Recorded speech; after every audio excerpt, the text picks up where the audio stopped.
Buenas tardes, mi nombre es Nancy Sofía Gómez Salazar, soy del grupo 431 y voy a hablar de las habilidades de la comunicación no verbal.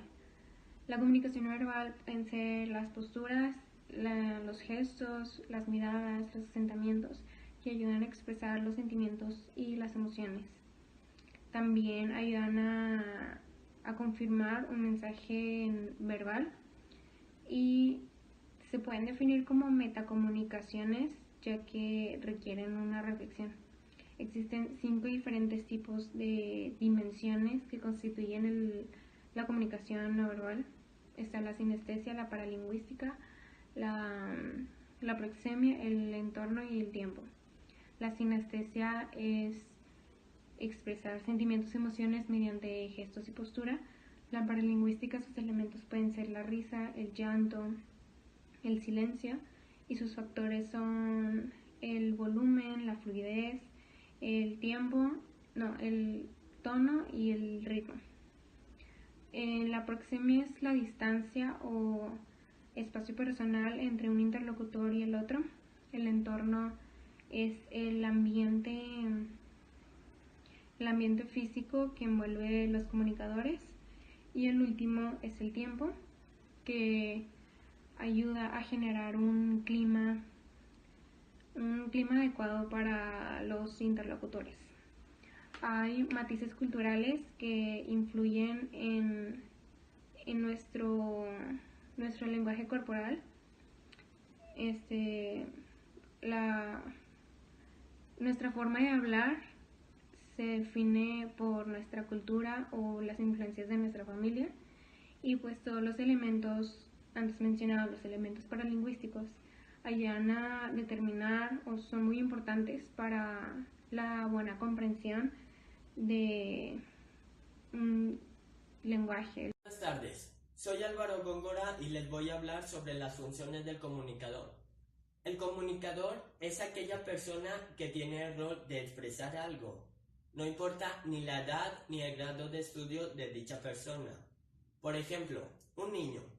Un niño no tiene un grado de estudio alto, pero él puede hablar sobre algún tema del cual él tenga conocimientos, como su caricatura favorita. Él puede hablar de detalles, personajes o por qué le gusta esa caricatura, y así él va a ser un comunicador. En el comunicador hay 5 funciones específicas. La primera es la lingüística, que se trata de ordenar y generar ideas en base a su contenido. Puede ser formal, informal, especializada, entre otras. La número 2 es la social, que se basa en el contexto. Puede ser religiosa, política, familiar o entre amigos. Aquí debes tener cuidado porque como hablas con tus amigos no es igual que como hablas con tus papás y se escucharía mal. La número 3 es la simbólica, que se ha usado mucho recientemente por las redes sociales, como en Messenger y WhatsApp, que usan mucho los emojis, que son para expresar sentimientos, y así son las simbólicas. La número 4 es la cultural, que es de apreciar las diferencias culturales que hay en diferentes países. Aquí debes tener cuidado porque lo que dices aquí en tu país puede ser malinterpretado en otros países. Y por último, la número 5 es la organizativa. En la organizativa se trata de la interacción de 2 o más personas. Puede ser por jerarquías de un jefe con un empleado o lineal, que puede ser tú con tus amigos porque ahí no hay alguien con un rango superior. Y estas son las 5 funciones específicas del comunicador. Muchas gracias.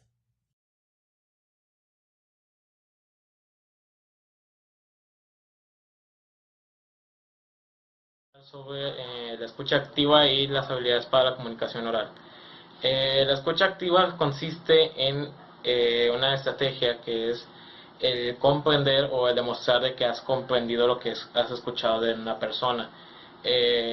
Algunos obstáculos o cosas que complican esta estrategia es el hecho de la atención dividida, el hacer una actividad mientras estás escuchando, el poner atención en nosotros mismos o el nada más pretender que estás escuchando, por decir algunos ejemplos.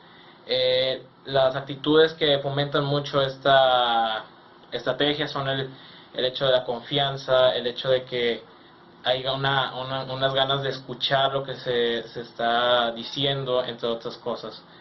También esta estrategia da unas ventajas como el hecho de que se logra el aprendizaje mutuo entre la gente. También se crea un ambiente de confianza más grande entre los interlocutores y hace que se den una empatía mejor entre la gente.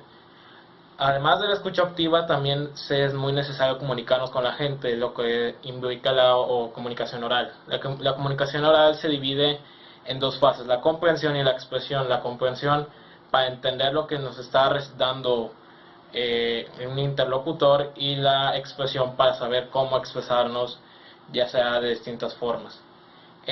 Para esto de la comunicación oral se utiliza una estrategia que es la triple V, que son los elementos visuales, vocales y verbales.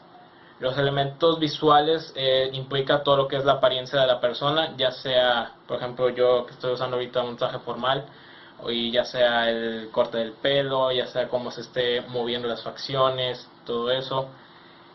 Los elementos vocales implica lo que es la voz, la modulación de el sonido, el tono, el volumen, entre otras cosas, mientras que los elementos verbales es el cómo se expresa, las palabras que utiliza, entre muchas otras. Hola, mi nombre es Paulina Garza y soy del grupo 431 y yo voy a hablar de las habilidades de comunicación verbales. Estas hacen posible que nosotros nos comuniquemos entre sí, ya sea con nuestros amigos, enfrente de un público o en una conferencia. Conforme nosotros crecemos, vamos adquiriendo conocimientos nuevos, que también entran las 4 habilidades: hablar, leer, escuchar y escribir, que pues las vamos desarrollando mientras vamos creciendo, mientras nos vamos relacionando con los demás también. Estas se desarrollan a través de un proceso cognitivo, que tiene características interactivas y se relacionan entre sí, pero en diferentes contextos. Están las variables internas y las variables externas. Existen también 3 actividades comunicativas: expresividad, vocabulario y asertividad. La expresividad es el tono de voz que usamos y las gesticulaciones. El vocabulario pues debe ser sencillo, un vocabulario que todos entendamos, que sea tanto para niños, jóvenes o adultos, o dependiendo del público. La asertividad es expresar lo que nosotros pensamos. No podemos decir algo de lo que no sabemos, o no podemos opinar algo que no sabemos, porque pues no estaremos diciendo nada en realidad. Tenemos que prepararnos para hablar siempre. Tenemos que conocer sobre ese tema o conocer sobre esa persona o algo así, porque si no, fracasaremos al intento de hablar o al intento de expresarnos enfrente de los demás. El 7% de la comunicación es verbal, así que todo lo demás son las expresiones o el modo en el que nos paramos, la forma en la que nos vestimos. Tenemos que tener mucho cuidado con eso, porque si no estamos bien preparados, pues no nos va a servir de nada. Tenemos que aprender las técnicas por si algún día las llegamos a ocupar, ya sea con nuestros amigos, enfrente de un público, dando clase, en una conferencia, etc. Gracias. Mi nombre es Alexis González y les voy a hablar sobre las habilidades de comunicación no verbales. Este tipo de comunicación es el vehículo principal para transmitir emociones y sentimientos, y que además permite confirmar o reconstruir los mensajes verbales. Este tipo de lenguaje cumple con algunas funciones. Un ejemplo puede ser que retroalimenta la comunicación, y la manera en que lo hace es advirtiendo las señales no verbales que se establecen entre los interlocutores, como pueden ser el asentamiento, la mirada o los gestos que una persona hace al momento de comunicarse. A este tipo de lenguaje no verbal o habilidades no verbales también se le conoce como habilidades o lenguaje metacomunicativo, que se refiere a las señales o a las proposiciones que se intercambian en el acto de la comunicación. El lenguaje no verbal tiene 5 dimensiones. La primera dimensión es la sinestesia, que es la que delata los sentimientos y las emociones de una persona cuando se está comunicando. Como por ejemplo, si tienes una postura relajada, vas a transmitir confianza. Y en cambio, si tienes una postura más rígida, no vas a transmitir tanta confianza. como con la postura relajada. La segunda es la paralingüística, que es la que estudia las variaciones no lingüísticas del lenguaje, como pueden ser el silencio. El silencio puede significar varias cosas, como respeto, aceptación o rechazo. La tercera es la proxemia, que es el uso del espacio personal, como por ejemplo la distancia. Cuando hay confianza entre los interlocutores, la distancia que va a haber entre ellos va a ser menor. En cambio, si no hay mucha confianza, la distancia es probable que sea mayor. La cuarta es el entorno, que es el espacio físico en donde se lleva a cabo la comunicación. Y la quinta, por último, es el tiempo, que se trata de ser puntual y de no demorar más de lo debido o de lo que ya está establecido. Y por último, un factor que también influye en la manera en que una persona se comunica es la cultura, que dependiendo de la cultura que una persona tenga es la manera en que se va a expresar, y también los gestos que va a utilizar al momento de comunicarse dependen de ello.